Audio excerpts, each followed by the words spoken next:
Honorable Governor,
जनगण मन अधिनायक जय हे भारत भाग्य विधाता।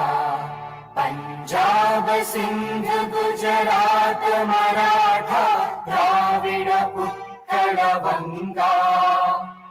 विंध्य हिमाचल यमुना गंगा उच्चल जलधि तरंगा। तव शुभ नामे जागे तव शुभ आशीष मांगे। गाहे तव जय गाथा जनगण मंगलदायक जय हे भारत भाग्य विधाता। जय हे जय हे जय हे जय जय जय जय हे।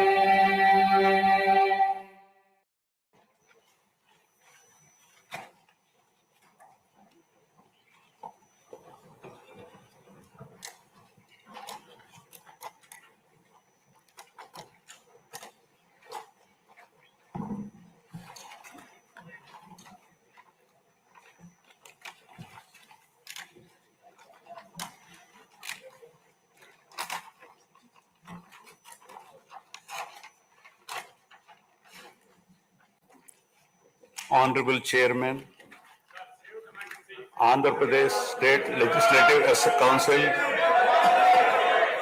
Honorable Speaker, Andhra Pradesh State Legislative Assembly, Honorable Members of the State Legislature, I am immensely pleased to welcome and congratulate the newly elected Honorable Members of the State Legislative Assembly and members of the Legislative Council to this joint session of the State Legislature being convened for the first time after the general elections 2024. I would like to take this opportunity to commend the Andhra people's active participation in the electoral process.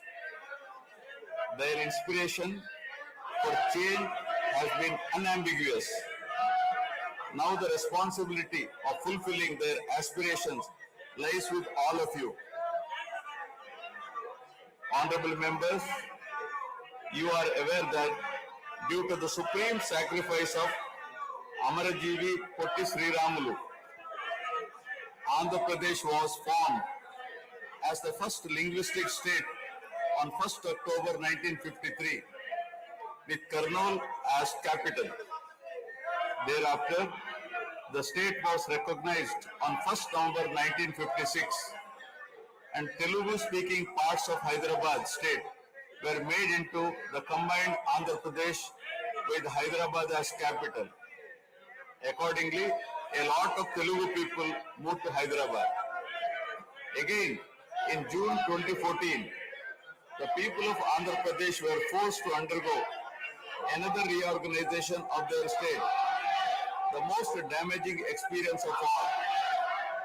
The united Andhra Pradesh was bifurcated unscientifically, undemocratically, and without adequate consultation with the stakeholders.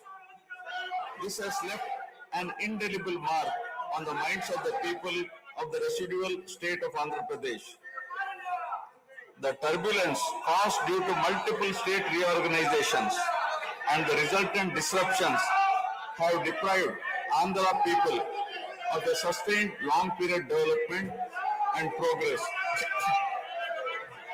Today we stand at a juncture where the people have to again take up the task of rebuilding their state. As time has progressed, it has become evident that the Andhra Pradesh Reorganization Act 2014 does not compensate enough the residual Andhra Pradesh for the loss of prosperity and development opportunities. The state bifurcation has imposed an unprecedented strain on the economy of the state. There are patent inconsistencies in distribution of assets and liabilities, with 58.32% of combined state population. The unscientific bifurcation caused the state to inherit only 46% of the resources. Financial loss on account of loss of Hyderabad city, disproportionate debt burden, loss of access to public institutions, loss of national institutions, Government of India PSUs, and institutions of higher learning, etc.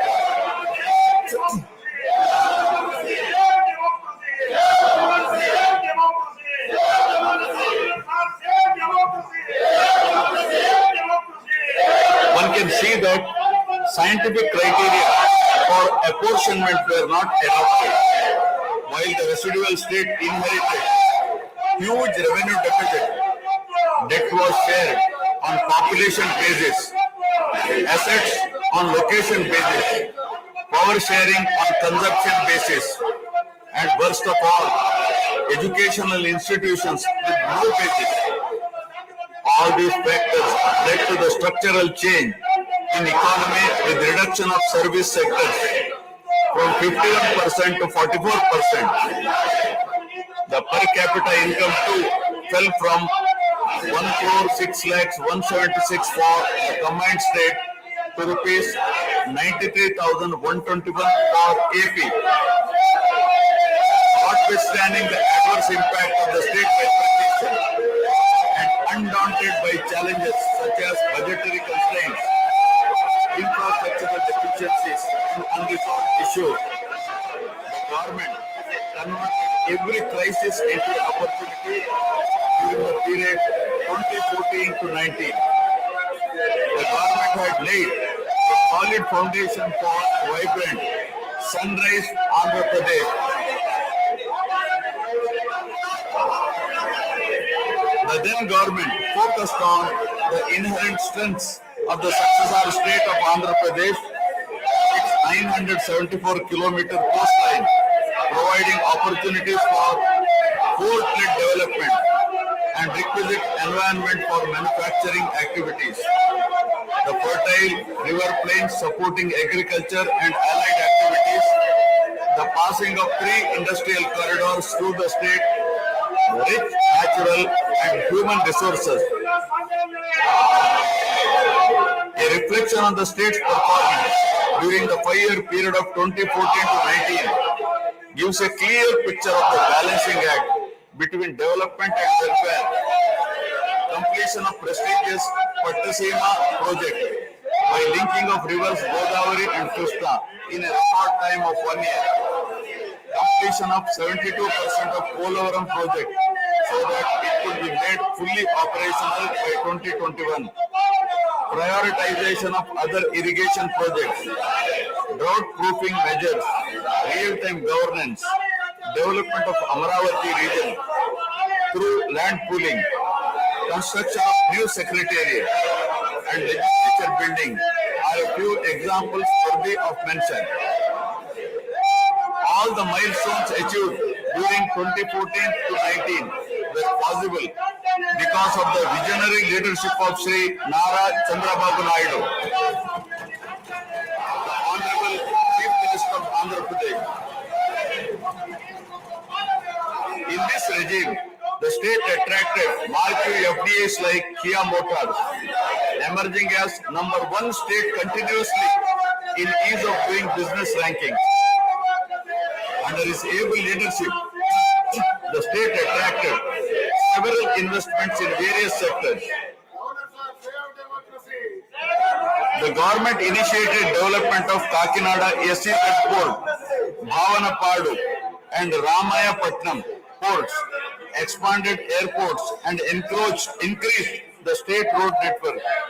The development of infrastructure was balanced with welfare measures such as increase in old age pension, farm loan waiver, scholarships to students, construction of houses, etc. These development and welfare measures led to compound annual growth of 13.5% between 2014 to 19. While the state was set to take off on the path of high growth, the change of regime in 2019 again brought back the disturbing times for the nascent Andhra Pradesh. The state that already bore front of bifurcation in 2014 was rather unfortunate to have witnessed yet another bigger debacle in the form of inept governance, where the people were threatened and officers demoralized. In fact, the damage and losses during the period 2019 to 24 have been more severe compared to the state reorganization in June 2014.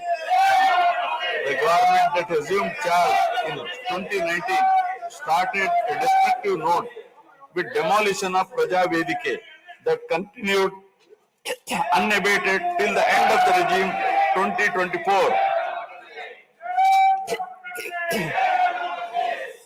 During this regime, democracy was at peril. People were in a state of fear and hardly enjoyed any freedom of living.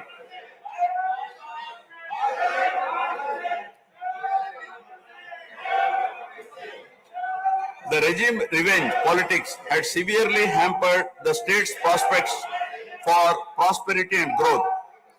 Even the Honorable High Court of Andhra Pradesh had sought to convene a judicial inquiry into whether there is a constitutional breakdown in the state.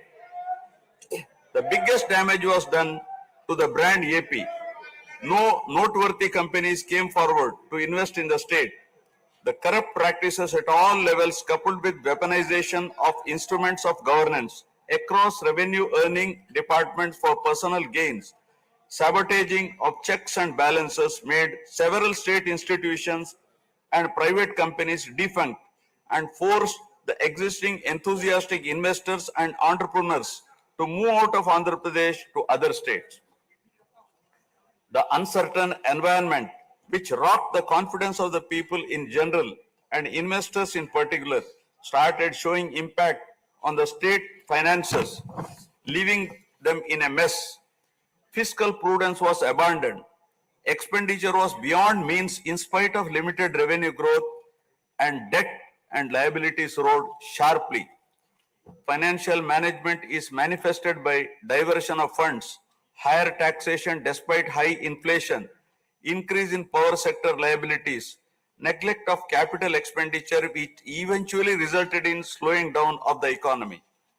The enormous gap in resources was sought to be met repeatedly by borrowings through corporations and forcing them to spend on government expenditure, and in the process weakening the corporations.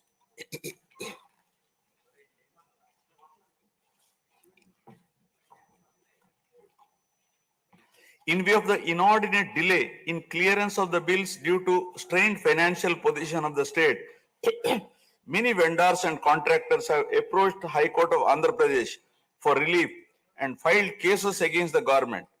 About 25,000 cases have been filed for bill payments, which is unprecedented. The sheer number of contempt cases with personal appearances and arrest warrants against officials in several cases resulted in systematic humiliation and victimization of bureaucracy. This led to complete demoralization of administrative machinery. The capital expenditure reduced by 60% in 2019-24 compared to 2014-19. Departments such as water resources and transport, roads and buildings, which undertake substantial capital works, were left critically short of funds to carry out any works. The capital expenditure on water resources has reduced by 56%, and that on roads and buildings by an alarming 85% during this period. The compound annual growth rate of states-owned tax revenue slipped from 12.8% to 8.1% during this period. On the other hand, the revenue expenditure increased from 7.8% to 10.5%, whereas the capital expenditure growth declined steeply from 26.4% to 3.4%. Lower share of capital expenditure to public debt occurred during the period 2019 to 24 is a clear indicator that the government met revenue expenditure also through borrowed funds. The CAGR in per capita debt has been higher at 14%, while the CAGR in per capita income is only 9.7%. This reflects the fiscal profligacy of the previous regime as no capital formation took place. The Amaravati capital region, envisioned as the focal point of growth for the nascent state of Andhra Pradesh, was totally destroyed. With an attempt to scrap the Amaravati dream, the government confused the people with its malicious three capital cities idea under the guise of decentralized governance. During the period 2019-24, no irrigation project, no industries, no infrastructure relating to roads, buildings, hospitals, drinking water was taken up. Cancellation of MOUs in energy sector and other infrastructure projects further demonstrated the negative attitude of the government. Such disastrous decisions, unmindful of consequences, have led to unrest among the youth and job aspirants. Prevalence of uncertain environment has eventually led the youth towards addiction of illegal substances, causing a drug menace. The mental unrest and agony were not limited to the geographical boundaries of the state. The Telugu speaking people all around the world were upset and demoralized by the uninspiring deeds of the government. They anxiously and desperately waited for a change in governance that would take them forward in the 21st century. The progressive public policies of the AP government during 1996 to 2004 have today led to empowerment of Telugu people globally, enabling them to be amongst the highest earning Indian diaspora. The condemnation of demolition approach of the previous government by the people of the state, NRIs and other supporters, culminated in a change in government. A huge and historic mandate has been given to the NDA, hitting an unprecedented 93% strike rate, thus reaffirming faith in democracy.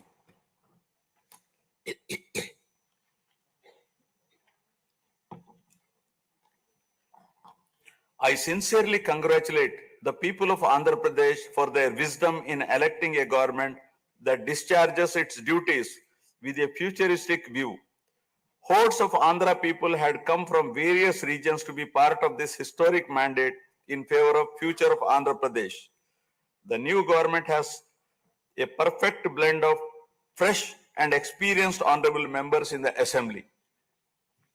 I once again welcome all the members who will be instrumental in making right policies in the interest of good governance and in the spirit of cooperative federalism. Honorable members, at this juncture, I feel it is also important to recall the glorious past of Andhra Pradesh, renowned as Annapurna, rice bowl of India. The state used to support other states in ensuring food security. As a leader of self-help group concept, Andhra Pradesh stood out as an example in developing entrepreneurship, knowledge economy, and cultivating thrift amongst poor women.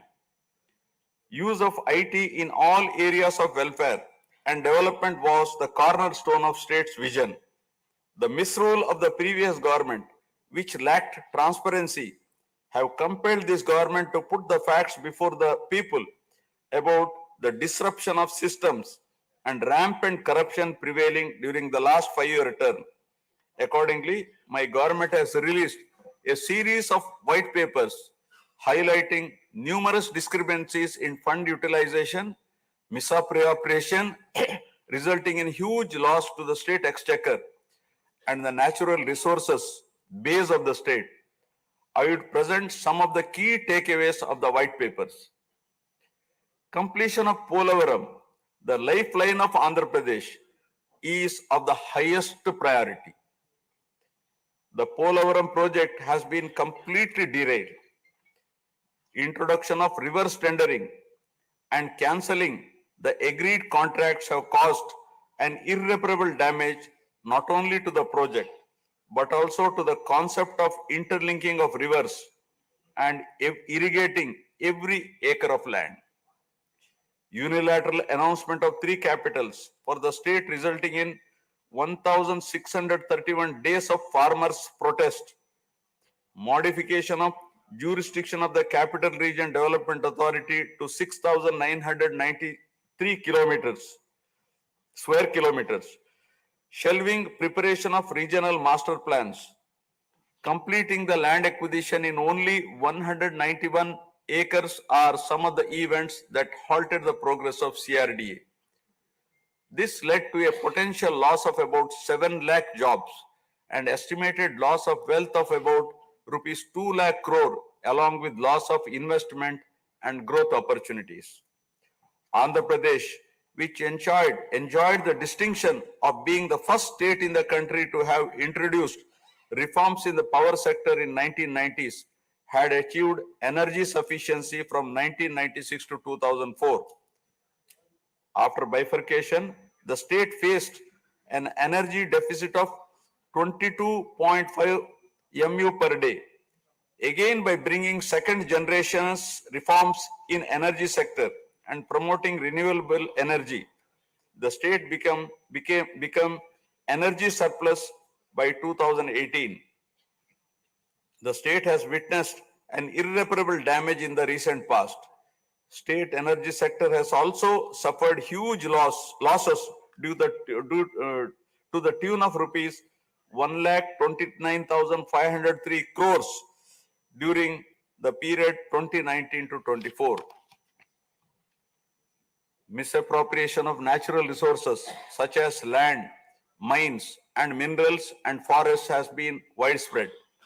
Land grabbing, misappropriation in allotment of house site pattas, violations in land allocation, assignment of land to ineligible beneficiaries, and Resurvey and AP Land Titling Act 2023 have completely eroded the confidence of the people during 2019-24.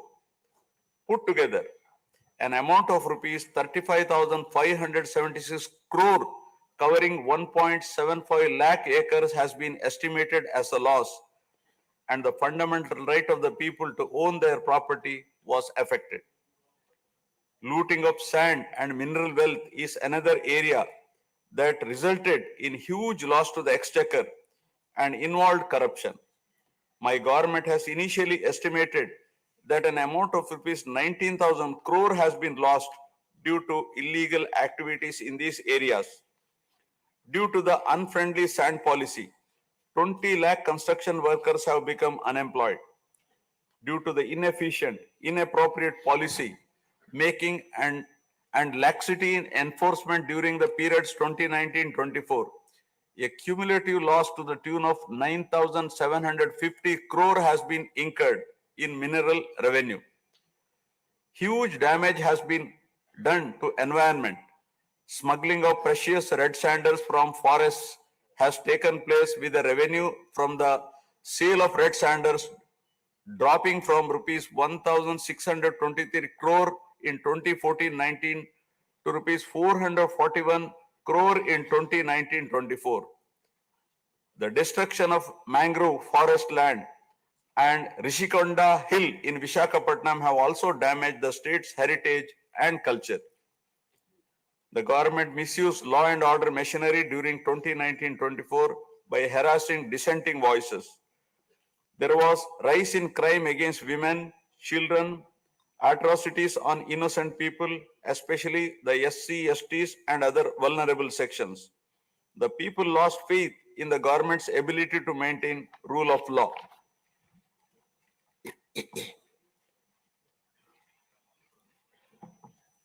The previous government also made a mockery of the excise revenue streams of the state.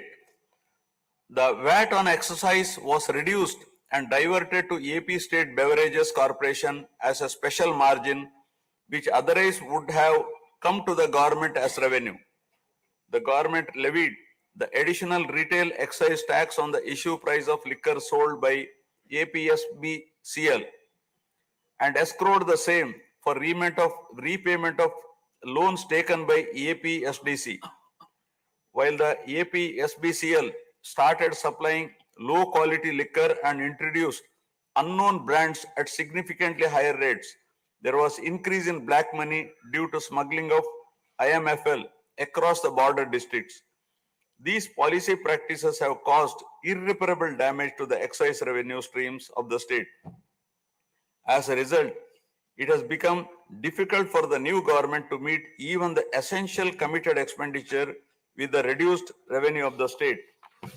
The overall debt has more than doubled in last 5 years with huge outstanding payments of salaries and pensions, debt repayment for the debt burden of about 10 lakh crore, payments for the power sector dues, civil supplies and other liabilities has become challenging.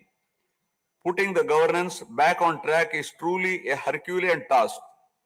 My government has already started fulfilling the pre-poll promises and announced that steadfast commitment to Super 6 promises.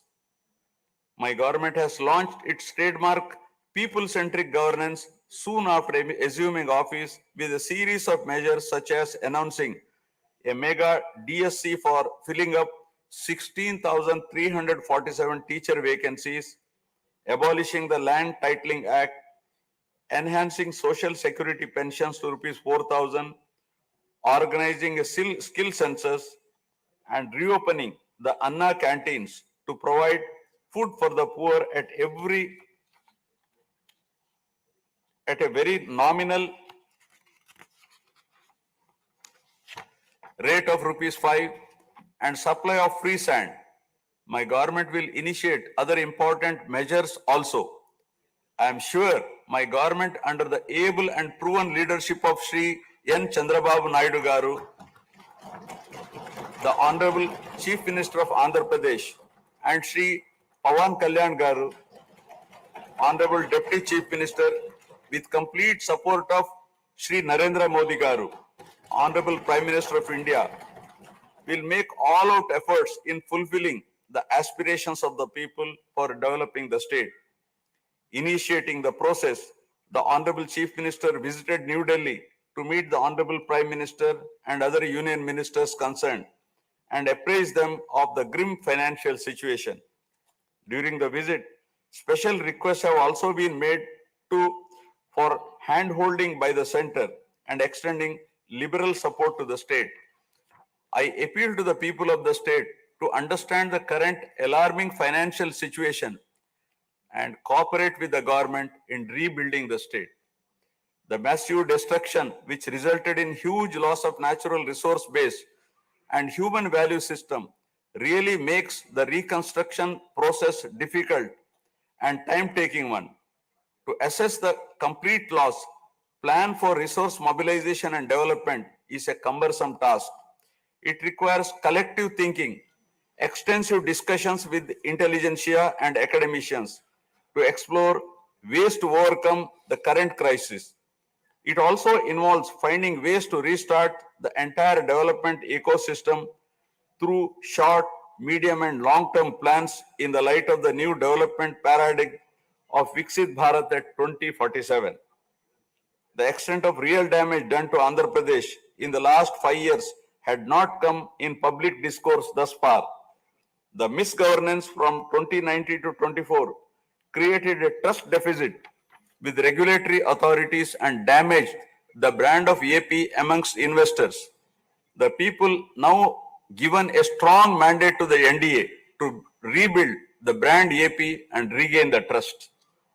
Honorable members, usually winning elections and assuming responsibility is a happy event. But now we are meeting in different and difficult circumstances. Perhaps for the first time in the country, the members are not in a position to rejoice and have the means to meet people's aspirations immediately. Keeping this in view, my government is proposing to go for budget after meaningful deliberations. With several issues relating to state bifurcation remaining unresolved, my government has taken initiative and visited New Delhi to meet the concerned in union government, including Honorable Prime Minister and also Telangana government, with an intent to quickly find amicable solutions. The resolve shown by the 5 crore people of the state to reinstate democracy and elect people-friendly government with an unprecedented mandate is required to be appreciated yet again at this hour of crisis to help the state to rediscover its past glory. I would like to conclude my speech with the inspiring words of Swami Vivekananda. I quote, "We are responsible for what we are, and whatever we wish ourselves to be, we have the power to make ourselves. If what we are now has been the result of our own past actions, it certainly follows that whatever we wish to be in future can be produced by our present actions. So we have to know how to act." Jai Hind. Jana Gana मन अधिनायक जय हे भारत भाग्य विधाता। पंजाब सिंध गुजरात मराठा द्राविड उत्कल बंगा। विंध्य हिमाचल यमुना गंगा उच्चल जलधि तरंगा। तव शुभ नामे जागे, तव शुभ आशीष मांगे। गाहे तव जय गाथा, जन गण मंगल दायक जय हे भारत भाग्य विधाता। जय हे जय हे जय हे जय जय जय जय हे।